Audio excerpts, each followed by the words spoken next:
Welcome to Iqbal classes dear friends. आज ये हमारा घटनाचक्र भारतीय राज्य व्यवस्था एवं शासन सेट नंबर 15 है।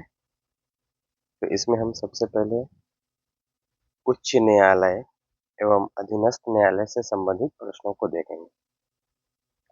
चलिए शुरू करते हैं आज का क्वेश्चन नंबर 1। निम्नलिखित में से भारत के एक उच्च न्यायालय के बारे में क्या सही नहीं?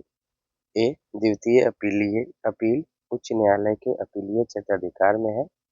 बी, उच्च न्यायालय के प्रत्येक न्यायाधीश की नियुक्ति राष्ट्रपति करता है। सी, उच्च न्यायालय के न्यायाधीशों की नियुक्ति राज्यपाल करता है।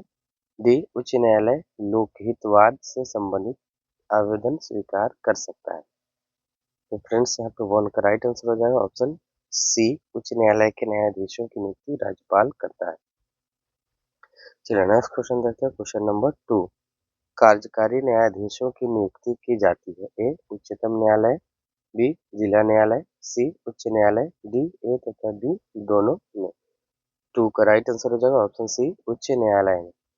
चलिए नेक्स्ट क्वेश्चन देखते हैं, क्वेश्चन नंबर 3। उच्च न्यायालय के न्यायाधीशों के वेतन और भत्ते दिए जाते हैं। ए, भारत की समेकित निधि से, बी, राज्य की समेकित निधि से, सी, भारत की आकस्मिकता निधि से, डी, राज्य की आकस्मिकता निधि से। 3 का राइट आंसर हो जाएगा ऑप्शन बी, राज्य की समेकित निधि से। चलिए नेक्स्ट क्वेश्चन देखते हैं, क्वेश्चन नंबर 4। उच्च न्यायालय के सेवानिवृत्त जज को पेंशन कहाँ से दी जाती है? ए, भारत की संचित निधि से, बी, राज्य की संचित निधि से जहां उसने अंतिम सेवा की, सी, विभिन्न राज्यों की संचित निधि से जहां जहां उसने सेवा की, डी, भारत की आकस्मिक निधि से। 4 का राइट आंसर हो जाएगा ऑप्शन ए, भारत की संचित निधि से। चलिए नेक्स्ट क्वेश्चन देखते हैं, क्वेश्चन नंबर 5। उच्च न्यायालय के न्यायमूर्ति की सेवानिवृत्ति की आयु है। ए, 65 वर्ष, बी, 60 वर्ष, सी, 62 वर्ष, डी, 58 वर्ष। 5 का राइट आंसर हो जाएगा ऑप्शन सी, 62 वर्ष। चलिए नेक्स्ट क्वेश्चन देखते हैं, क्वेश्चन नंबर 6। निम्नलिखित कथनों पर विचार कीजिए। एक, भारत में 25 उच्च न्यायालय है। बी, पंजाब, हरियाणा और केंद्र शासित प्रदेश चंडीगढ़ का एक ही सामूहिक उच्च न्यायालय है। 3, राष्ट्रीय राजधानी क्षेत्र दिल्ली का स्वयं का उच्च न्यायालय है। उपर्युक्त कथनों में से कौन सा से सही है या है? 6 का राइट आंसर हो जाएगा ऑप्शन सी, 1, 2 और 3। चलिए नेक्स्ट क्वेश्चन देखते हैं, क्वेश्चन नंबर 7। भारत में उच्च न्यायालयों के संबंध में निम्नलिखित कथनों पर विचार कीजिए। 1, देश के 18 उच्च न्यायालय हैं। 2, उनमें से 3 का क्षेत्राधिकार एक राज्य से अधिक पर है। 3, किसी भी संघ राज्य क्षेत्र का अपना उच्च न्यायालय नहीं है। 4, उच्च न्यायालय के न्यायाधीश 62 वर्ष की उम्र तक पद धारित करते हैं। इनमें से कौन सा से वक्तव्य सही है या है? 7 का राइट आंसर हो जाएगा ऑप्शन डी, केवल 4। चलिए नेक्स्ट क्वेश्चन देखते हैं, क्वेश्चन नंबर 8। भारत में उच्च न्यायालयों की संख्या है। ए, 20, बी, 21, सी, 22, डी, 23। 8 का राइट आंसर हो जाएगा ऑप्शन तो ई हो जाएगा इसमें, क्योंकि 25 है। चलिए नेक्स्ट क्वेश्चन देखते हैं, क्वेश्चन नंबर 9। अंडमान एवं निकोबार द्वीप पर निम्नलिखित उच्च न्यायालय में से किसका क्षेत्राधिकार है? ए, आंध्र प्रदेश, बी, कोलकाता, सी, मद्रास, डी, उड़ीसा। तो 9 का राइट आंसर हो जाएगा ऑप्शन बी, कोलकाता। चलिए नेक्स्ट क्वेश्चन देखते हैं, क्वेश्चन नंबर 10। निम्नलिखित उच्च न्यायालयों में से कौन एक से अधिक राज्य केंद्र शासित प्रदेश के लिए है? ए, इलाहाबाद, बी, दिल्ली, सी, गुजरात, डी, मुंबई। 10 का राइट आंसर हो जाएगा ऑप्शन डी, मुंबई। चलिए नेक्स्ट क्वेश्चन देखते हैं, क्वेश्चन नंबर 11। भारत के कितने उच्च न्यायालयों की अधिकारिता में एक से अधिक राज्य हैं? संघ क्षेत्र शामिल नहीं है। ए, 2, बी, 3, सी, 5, डी, 7। 11 का राइट आंसर हो जाएगा ऑप्शन बी, 3। चलिए नेक्स्ट क्वेश्चन देखते हैं, क्वेश्चन नंबर 12। निम्नलिखित राज्यों में से किस राज्य का अपना उच्च न्यायालय नहीं है? ए, उड़ीसा, बी, सिक्किम, सी, हिमाचल प्रदेश, डी, मणिपुर। 12 का राइट आंसर हो जाएगा ऑप्शन, इसका भी ऑप्शन ए, ई हो जाएगा।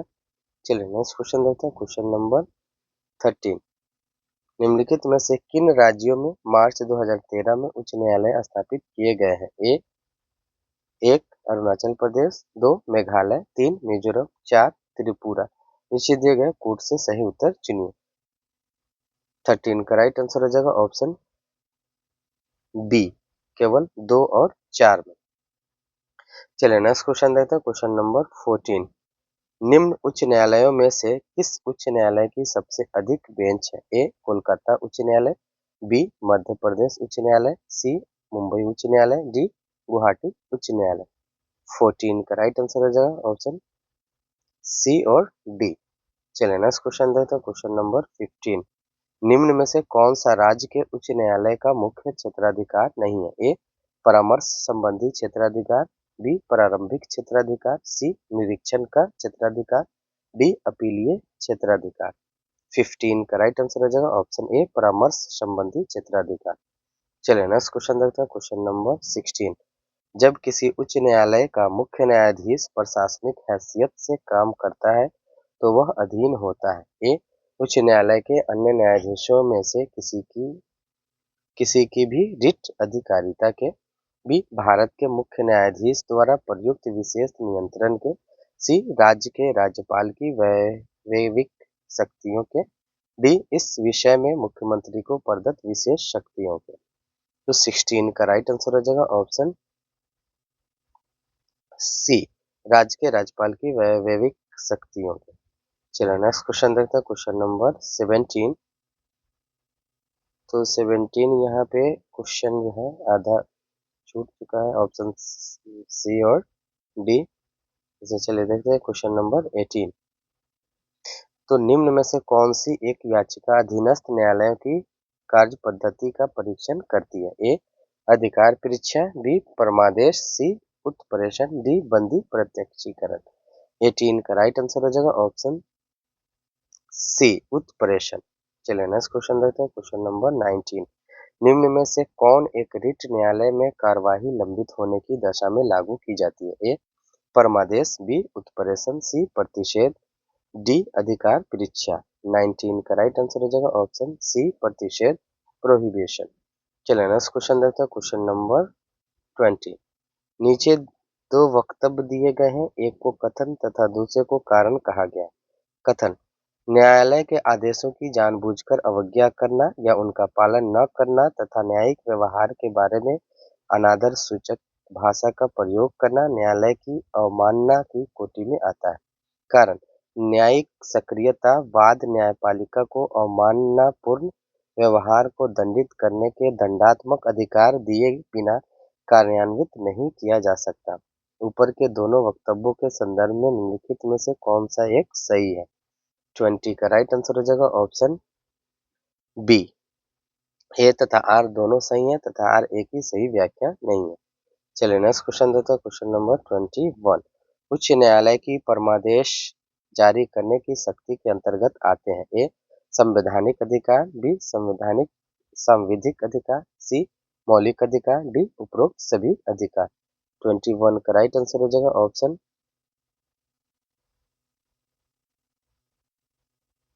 डी उपरोक्त सभी अधिकार। चलिए नेक्स्ट क्वेश्चन देखते हैं, क्वेश्चन नंबर 22।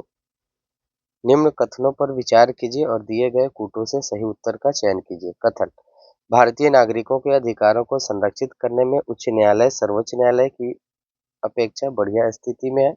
कारण सर्वोच्च न्यायालय केवल मौलिक अधिकारों के संरक्षण के लिए परमादेश जारी कर सकता है। तो नीचे दिए कूट सही उत्तर को चुनना है। 22 का राइट आंसर हो जाएगा ऑप्शन ए। ए और आर दोनों सत्य हैं और आर एक ही सही स्पष्टीकरण है। चलिए नेक्स्ट क्वेश्चन देखते हैं, क्वेश्चन नंबर 23। निम्नलिखित कथनों पर विचार कीजिए। एक भारत के उच्च न्यायालय के न्यायाधीश को हटाने के लिए रीति उच्चतम न्यायालय के न्यायाधीश को हटाने की रीति के समान। 2 उच्च न्यायालय का कोई अस्थायी न्यायाधीश अपने पद से सेवानिवृत्त के पश्चात भारत में किसी भी न्यायालय या किसी पदाधिकारी के समक्ष अभिवचन नहीं कर सकता। प्रयुक्त कथनों में से कौन सा से सही है यह है? तो 23 का राइट आंसर हो जाएगा ऑप्शन ए केवल एक। चलिए नेक्स्ट क्वेश्चन देखते हैं, क्वेश्चन नंबर 24। एक उच्च न्यायालय का न्यायाधीश अपना त्याग पत्र संबोधित करता है। ए राष्ट्रपति को, बी भारत के मुख्य न्यायाधीश को, सी उसके राज्य के उच्च न्यायालय के मुख्य न्यायाधीश को, सी राज्य के राज्यपाल को। 24 का राइट आंसर हो जाएगा ऑप्शन ए राष्ट्रपति को। चलिए नेक्स्ट क्वेश्चन देखते हैं, क्वेश्चन नंबर 25। किस न्यायमूर्ति के खिलाफ 2011 में राज्यसभा में महाभियोग का प्रस्ताव पास किया, किंतु अपने बचाव के लिए उसने लोकसभा द्वारा उसी प्रस्ताव के पास होने के पूर्व त्यागपत्र दिया? ए न्यायमूर्ति वी रामास्वामी, बी न्यायमूर्ति भट्टाचार्य, सी न्यायमूर्ति सौमित्र सेन, डी न्यायमूर्ति पी डी दिनाकर। 25 का राइट आंसर हो जाएगा ऑप्शन सी न्यायमूर्ति सौमित्र सेन। चलिए नेक्स्ट क्वेश्चन देखते हैं, क्वेश्चन नंबर 26। बाबरी मस्जिद राम जन्मभूमि का विवाद जो इलाहाबाद उच्च न्यायालय लखनऊ न्यायपीठ के समक्ष है का प्रकार है? ए परमादेश याचिका, बी स्वत्वाधिकार मुकदमा, डी क्षतिपूर्ति का दावा, डी न्यायिक पुनरीक्षण याचिका। 26 का राइट आंसर हो जाएगा ऑप्शन बी स्वत्वाधिकार मुकदमा टाइटल सूट। चलिए नेक्स्ट क्वेश्चन देखते हैं, क्वेश्चन नंबर 27।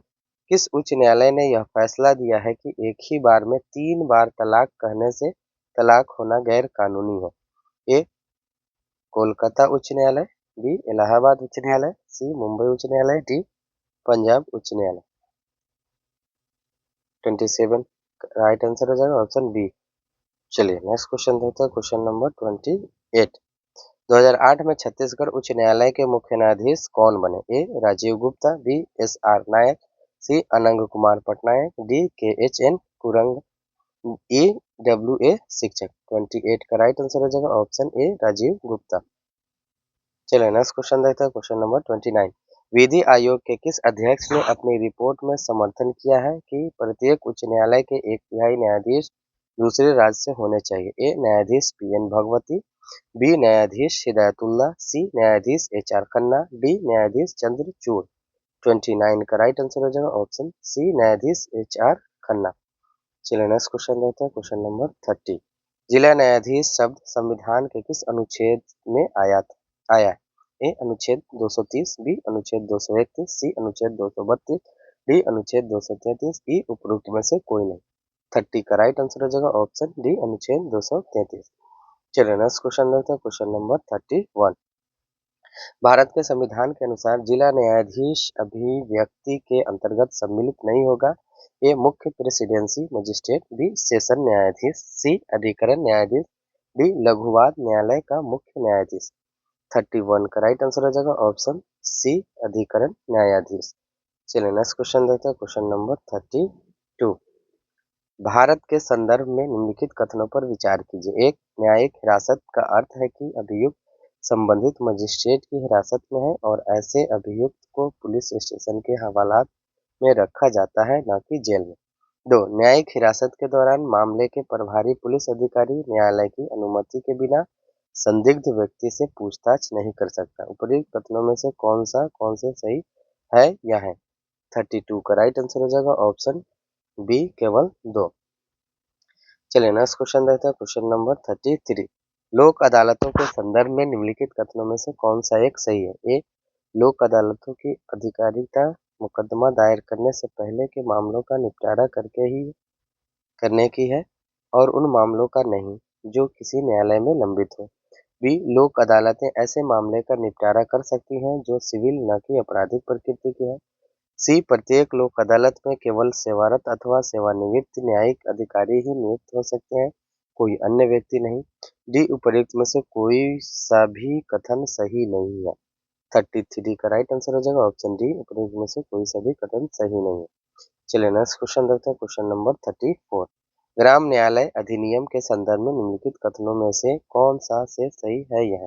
एक इस अधिनियम के अनुसार ग्राम न्यायालय केवल सिविल मामलों की सुनवाई कर सकता है, आपराधिक मामलों की नहीं। 2 यह अधिनियम स्थानीय सामाजिक सक्रियतावादियों को मध्यस्थ सुलहकर्ता के रूप में स्वीकार करता है। नीचे दिए गए कूट का प्रयोग कर सही उत्तर का चुनाव कीजिए। 34 का राइट आंसर हो जाएगा ऑप्शन बी केवल 2। चलिए नेक्स्ट क्वेश्चन देखते हैं, क्वेश्चन नंबर 35।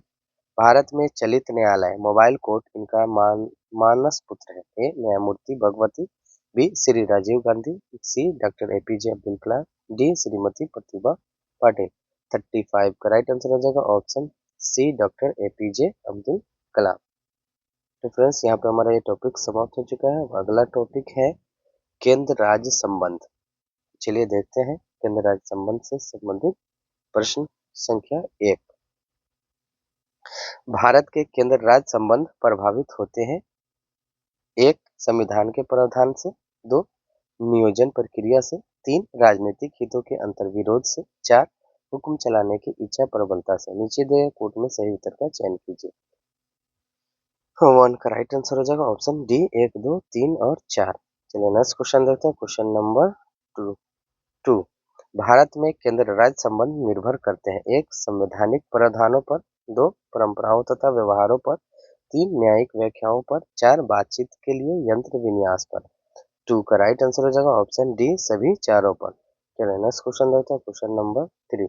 एक संघीय राज्य व्यवस्था के में सम्मिलित है 1 संघ और राज्यों के बीच संबंध, 2 राज्यों के मध्य संबंध, 3 समन्वय के लिए तंत्र, 4 विवादों को सुलझाने के लिए तंत्र।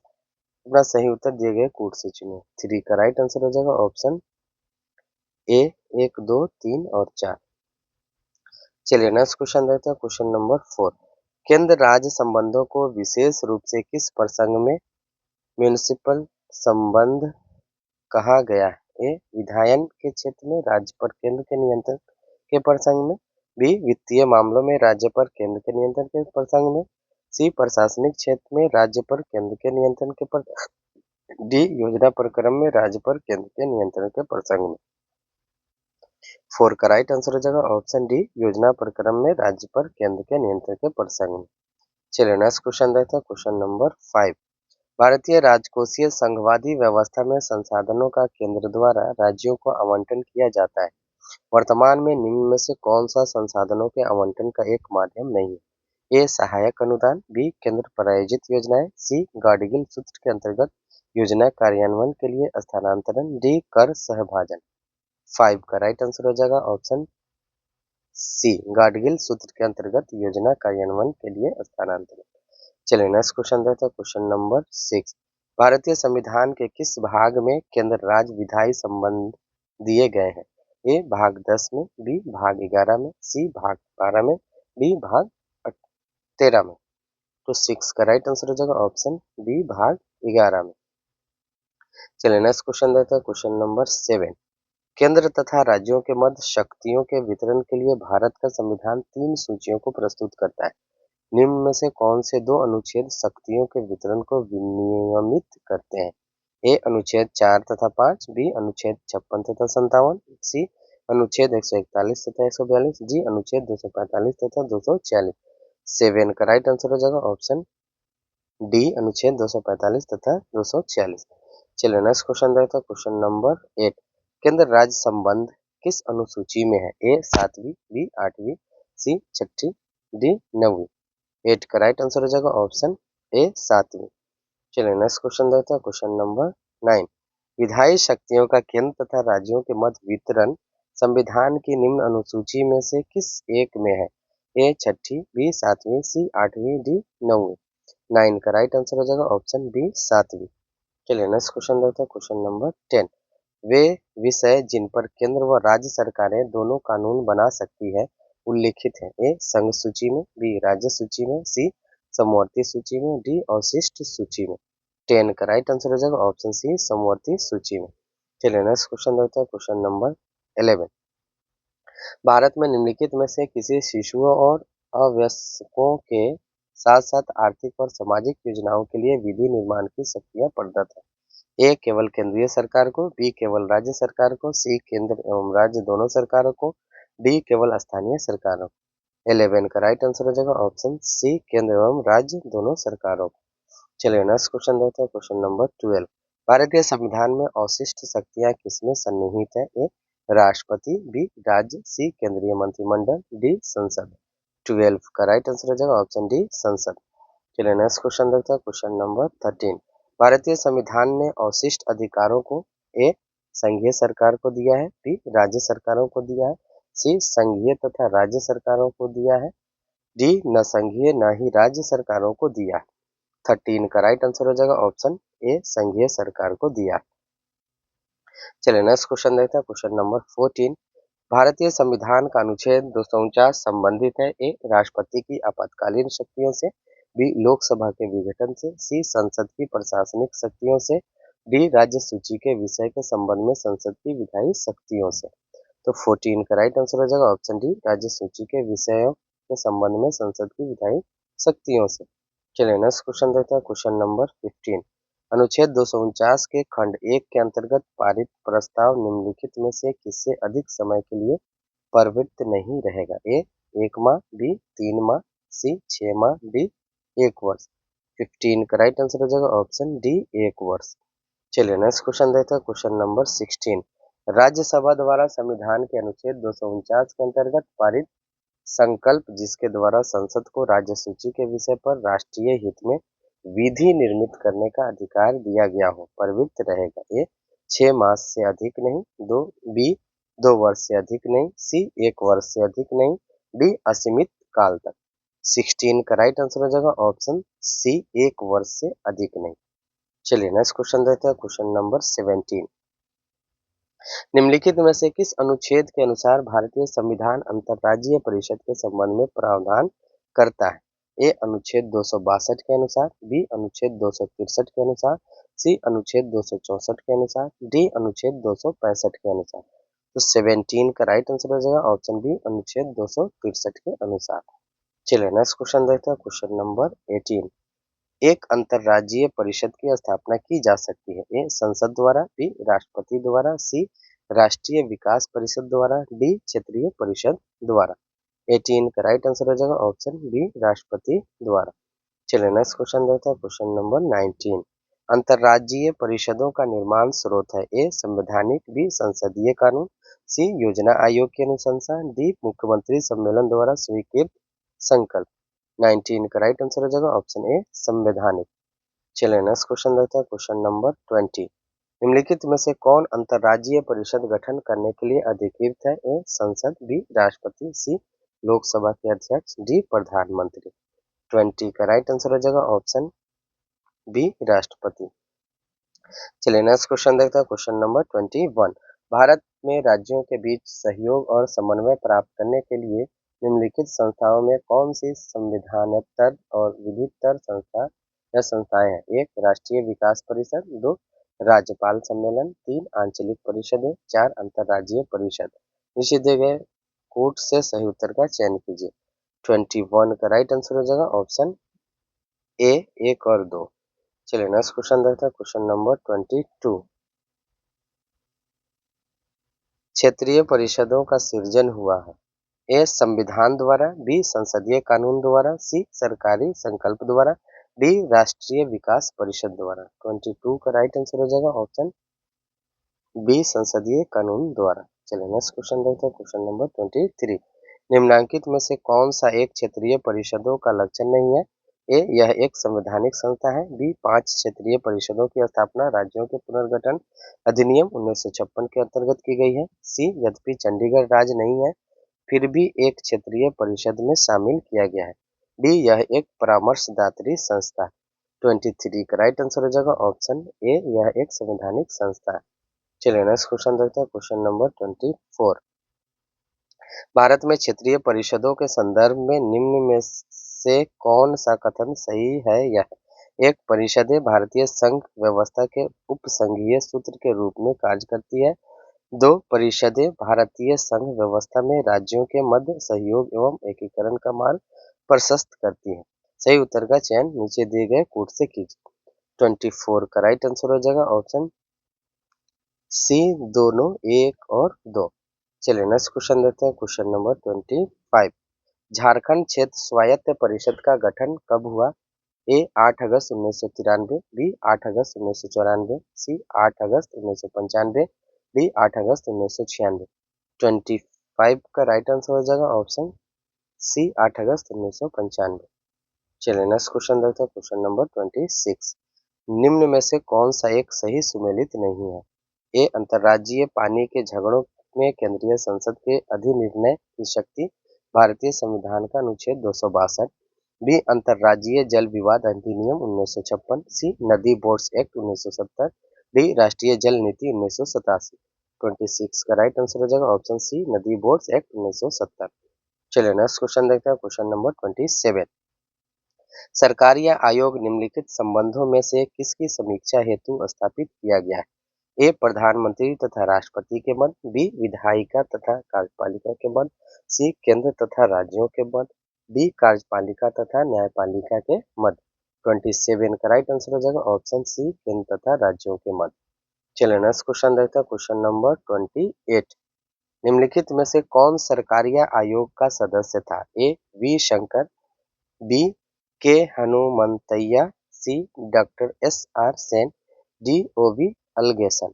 28 का राइट आंसर हो जाएगा option C doctor S R Sen.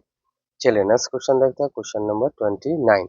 निम्न में से किस वर्ष सरकारी आयोग जिसे केंद्र राज्य संबंधों में परिवर्तन की संस्तुति का अधिकार दिया गया था ने अपना प्रतिवेदन जमा किया?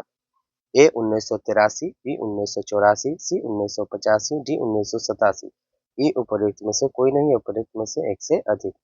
29 का राइट आंसर हो जाएगा ऑप्शन ई उपर्युक्त में से कोई नहीं, उपर्युक्त में से एक से अधिक। चलिए नेक्स्ट क्वेश्चन देखते हैं, क्वेश्चन नंबर 30।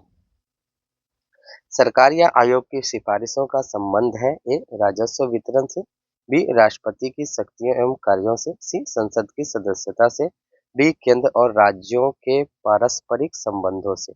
30 का राइट आंसर हो जाएगा ऑप्शन डी केंद्र और राज्यों के पारस्परिक संबंधों से।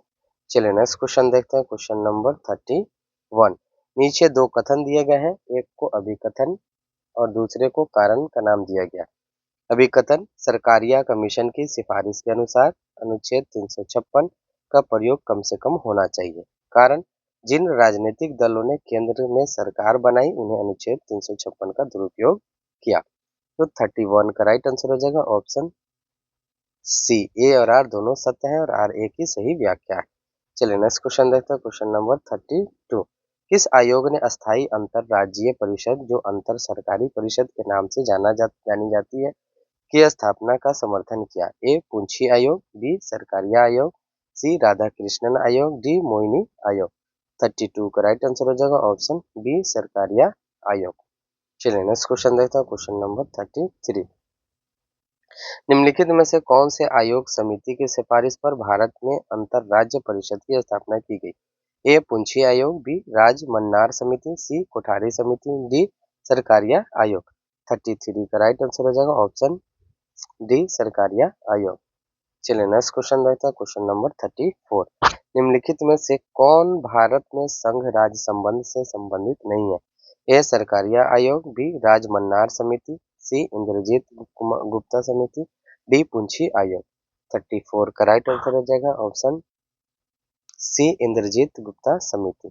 चलिए नेक्स्ट क्वेश्चन देखते हैं, क्वेश्चन नंबर 35। नीचे दो वक्तव्य दिए गए हैं। कथन, केंद्र राज्य संबंधों पर पुनर्विचार की मांगें बढ़ती रही हैं। कारण, राज्यों के पास विकास कार्यों के लिए पर्याप्त साधन नहीं है। ऊपर दिए गए दोनों वक्तव्यों के दृष्टिगत निम्न में से कौन सा सही है?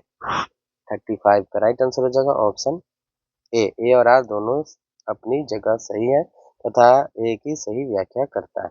चलिए नेक्स्ट क्वेश्चन देखते हैं, क्वेश्चन नंबर 36। नीचे दो कथन दिए गए हैं, इनमें से एक अभिकथन तथा दूसरा कारण है।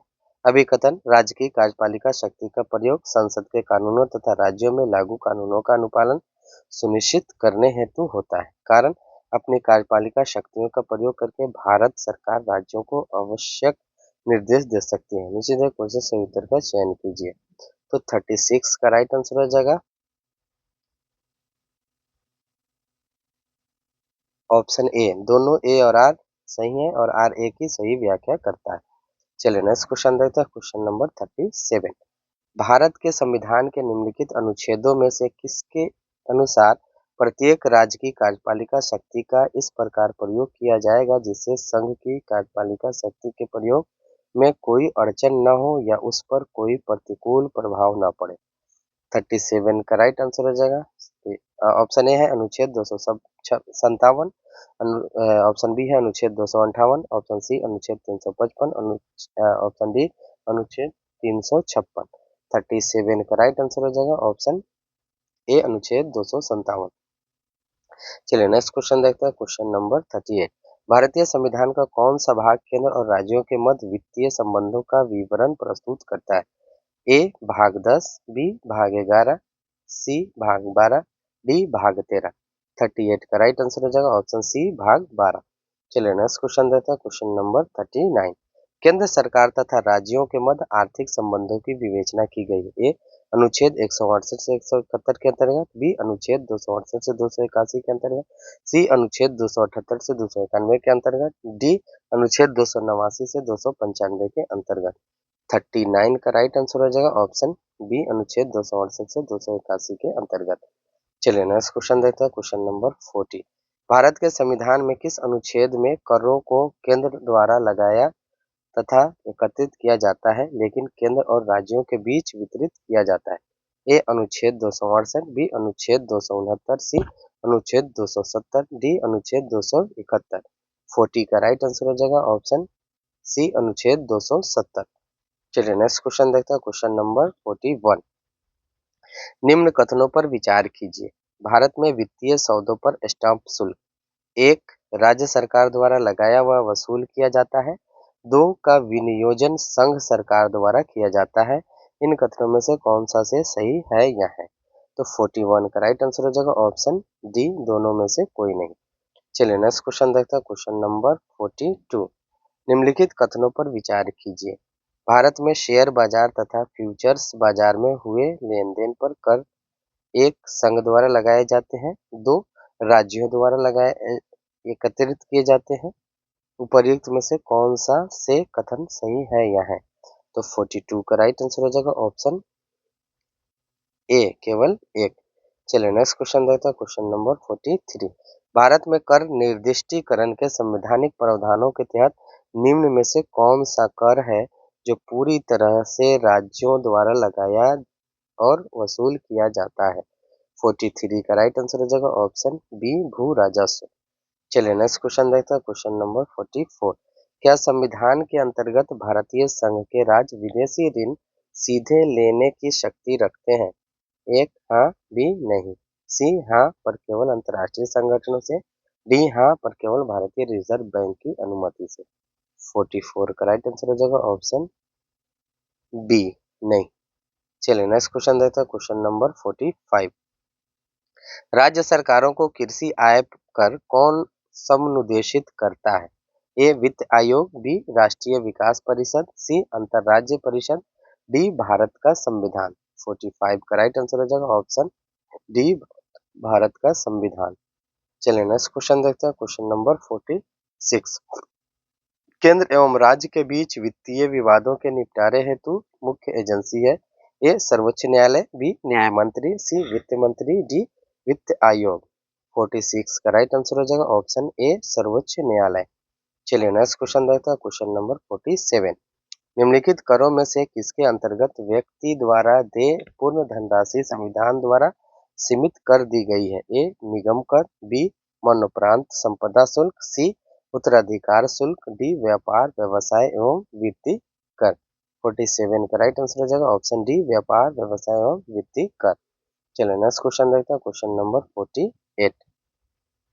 भारतीय संविधान के निम्नलिखित किन अनुच्छेद या अनुच्छेदों द्वारा अंतरराज्यीय व्यापार एवं व्यवसाय की स्वतंत्रता प्रदान की गई है? ए 19 एक डी ई, बी 301, सी 301 से 307, डी उपर्युक्त सभी। 48 का राइट आंसर हो जाएगा ऑप्शन बी 301। तो फ्रेंड्स ये आज हमारा सेट नंबर 15 का अंतिम प्रश्न था।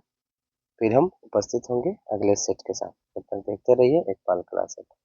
इकबाल क्लासेज को लाइक करना, शेयर करना, सब्सक्राइब करना ना भूलें।